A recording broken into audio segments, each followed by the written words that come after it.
Dneska jsem měl možnost dostat se na jedno opuštěné místo, které se nachází na Frýdeckom místecku. A kdysi zde byla prodejna a servis motocyklů, docela známý. Dokonce i já osobně jsem se tady byl podívat na nějaké japonské skútry. Ale jak to dopadlo, to mě samotného překvapilo, ten servis. Zde ještě na fasádě jde vidět Kawasaki. Můžeme se jít podívat dovnitř, jak to tu dopadlo. Všude už jenom poházený bordel.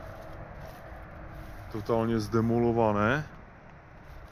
Zde byl vlastně vstup do té prodejny. A co tady zbylo? Zbylo tu něco? Vůbec nic. Samozřejmě všechno, co se dalo ukrást, jako hlavně kabeláž, tak to už zmizelo jako první, že? Tady rozvodna. Docela se divím, že naši spoluobčané tady ještě nechali takové hrubé traverzy, takové trámy. Vlastně strop je taky udělaný z takových těch ocelových nosníků.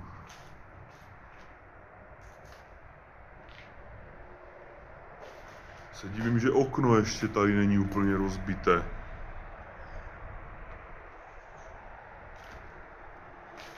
Podíváme se, co je tady. Aha, tady byly schody nahoru, tam jsem samozřejmě nikdy nebyl. Tady byla takový ten vestibul, ta hlavní, kudy lidé chodili. A tady to vypadá, že schody někdo rozmontoval a ukradl. Tam v patře teda netuším, co vůbec kdysi bylo. Možná tady ještě zbyly nějaké papíry po motorkách, ale pochybuju o tom. Tady teda bývalo zázemí, tady byly hajzlíky. To byla možná sprcha kdysi. Záchod taky není ještě rozbitý, to se docela divím. Na to, že se nacházíme vedle okresního města, docela velkého. No vlastně můžu to říct na rovinu, kousek od Frýdku místku. Stejně kdo by tady chodil co dělat. Dispatching. Ale někdo si tu ještě nechal deštník v dispatchingu. Ale ty trámy, ty jsou teda perfektní ještě, ty by se hodily na nějakou stavbičku. Aha, a tudma se chodilo teda nahoru. Ale upřímně řečeno, asi se mi tam úplně jako nechce nijak šplhat. Jako šlo by tu jako sice vyjít po těch bočních těch, ale pochybuju, že tam nahoře něco je. Střecha už taky v celá dezolátním stavu. Tady jde vidět ze střechy upadaná ta izolace. Všude jsou tady sádrokartony rozbité. Tady to už je taž oddělané, ty podhledy. A jo, tady už asi spoluobčané, jo, vybili vlastně i kovové, asi byla traverza, tak to vymlátili. A tady je vlastně vstup do takové garáže z takových bočních dveří. A tady byl vlastně samotný ten servis těch motorek. Tak schválně, co všechno tady po tom servise zbylo. Byly tu staré zářivkové světla. Všude na stropě. To se taky divím, že nikdo nevytrhal a neukradl. Takové velké okno. Ale jo, tady už jde vidět, že se někdo snažil to ukrást. Ale očividně se jim to ještě nepovedlo celé, nebo je někdo vždycky vyrušil. Tady ty pneumatiky ojeté od nákladáků nebo spíš od vléků, tak to tu samozřejmě taky nebývalo. To tu někdo dotáhl teďka, že se nechtělo platit za likvidaci. Se taky ještě divím, že tady nad stropem je ještě ten boiler, že to někdo nevytrhl. Ale asi to už nemá takovou hodnotu, aby se s tím někdo zabýval. Tady už je pěkný mech a tráva všude. A tady je vlastně díra ve střeše. To je komplet, tady to je mrtvé. Nějaká díra s vodou. Tady se teď někdo docela snažil. Všude vlastně kabely, kde to šlo, tak vytrhal. Docela se divím, že jsou tady ještě ty zárubně od těch dveří kovové. Možná se teď někdo snažil. Nerozbité světlo. Ještě pěkné dveře. Munru, tlumiče. Taky všechno vytrhané. Tu je jenom bordel. A tu je tež nějaký záchod. Tu byla sprcha asi. Tady se mechanici sprchovali po práci. Teď už tu nic nezbylo. Je tu nějaká plastová polička. A tady za dveřma bylo asi jasné. Tady byl záchod.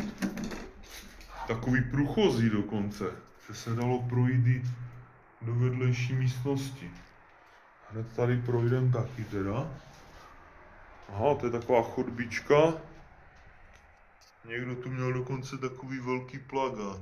DAF XF. To už tež něco pamatuje. Jo, je to plakát, z druhé strany nic není. Topení někdo odmontoval, to je jasný. Co je tady ještě vedle? Je to už nějaká místnostka. Totálně plesnivý strop už. Aha, tady už někdo překlady vytrhal. Tady už nic nezůstalo. Tady v tom sadrokartonu někdo dělal asi sondu. Že vlastně hledal, kde jsou kabely nebo potrubí. Tady taky všechno povytrhané. Ještě tu zbyl nějaký stoleček se zapalovačem, ale zapalovač prázdný. Srad na to. A co ještě tady v té místnosti, to je poslední, kde jsme ještě asi nebyli. Nemá tu nějaký bezdomovec hnízdo? Nemá. Ono to je docela daleko od toho města, protože zas který bezdělák by tady chtěl chodit, že? Maximálně tak mladí to tady rozbíjet, nebo nějací zvědavci se tady jenom podívat, ale jinak je tu hovno. Ale co tady je? Elektronický brzdový systém Knorr-Bremse pro užitková vozidla. Tady je vlastně kompletní schéma celého brzdového a vzduchového okruhu od nákladních vozidel. To je docela pěkné tady toto. To je hezké. Je to i zafoiliované. Ale z urbexu se nic nebere, takže asi tak. Co tady ještě zbylo za artefakty? Nic. Notisek. Pneuvráník. Česká značka vlastně protektorů. A nebo tady ještě je Opel poklice.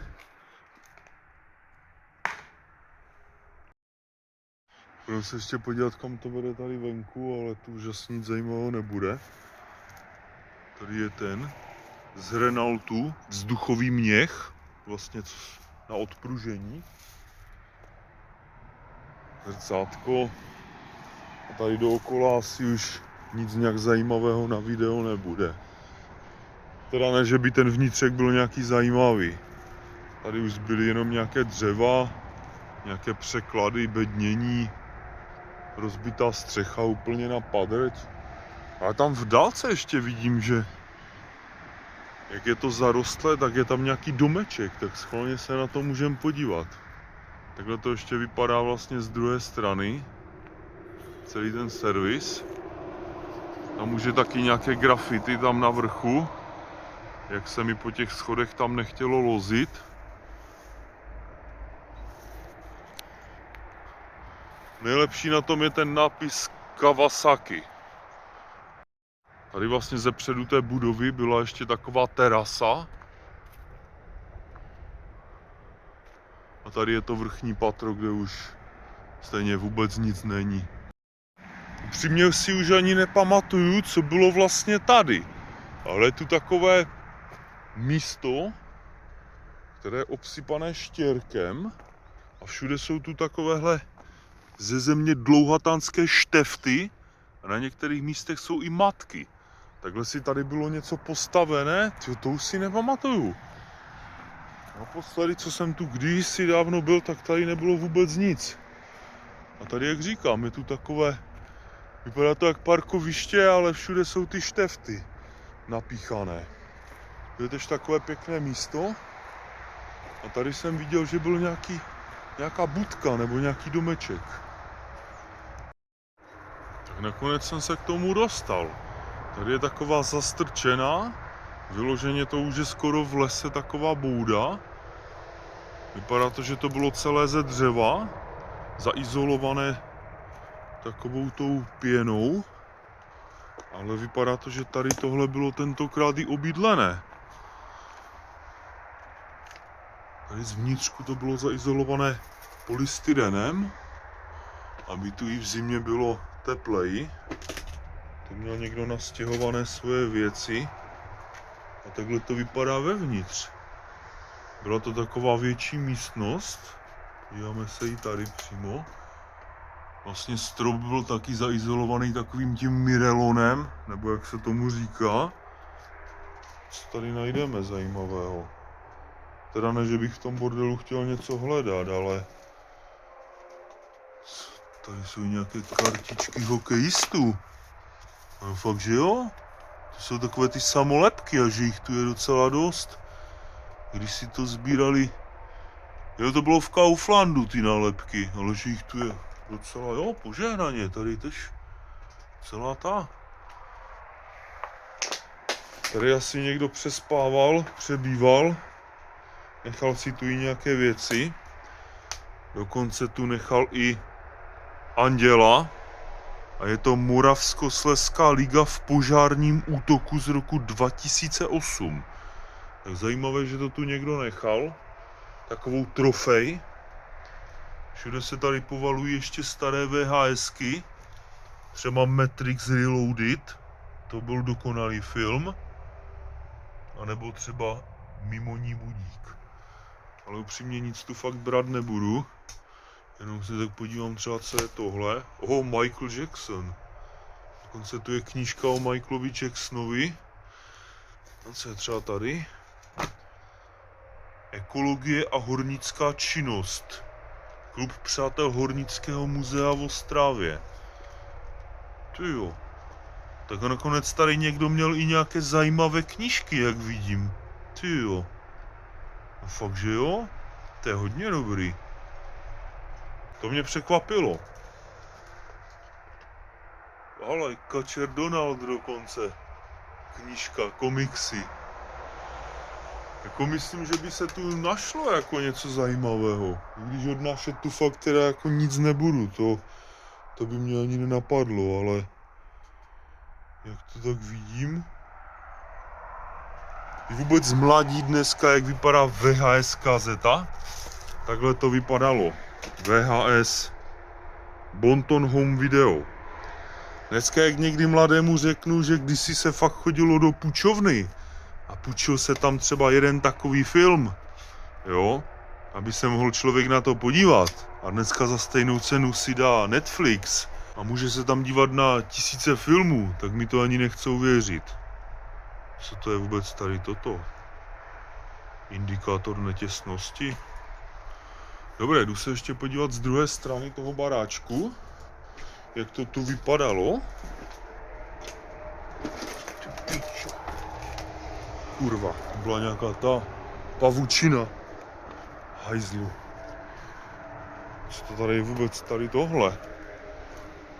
To byl asi nějaký koš. A takhle to vypadá vlastně z téhle strany. Co je teda tady? Podíváme se. Aha. Tyjo, to bylo takové rozšířené. Tyjo, tady je doslova ještě pole odpadků. Je tu je napsané zahradní centrum. To jsem ani nevěděl, že to tu bylo.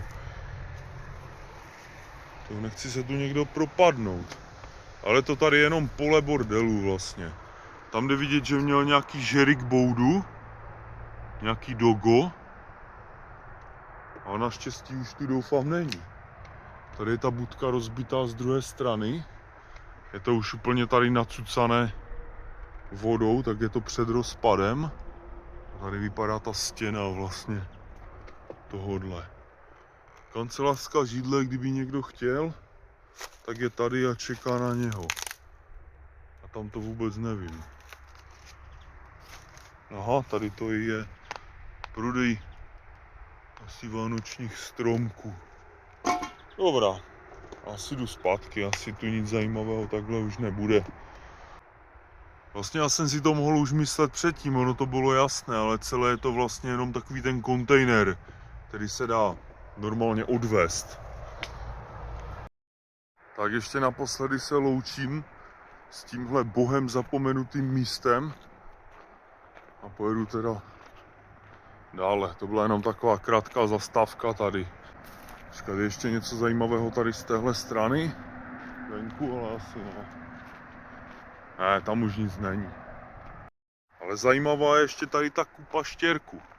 Někdo si tady chtěl vyhloubit takový bunkr. Vlastně nebudu ukazovat přesně vstup, ale tady u takovéhle stavby to je v celku jedno. A vlastně vstup je tady normálně takhle otevřený. Ale pro lidi, kteří by se tu chtěli náhodou podívat, tak bacha na to. Velmi často tady hned u dálnice stojí policisté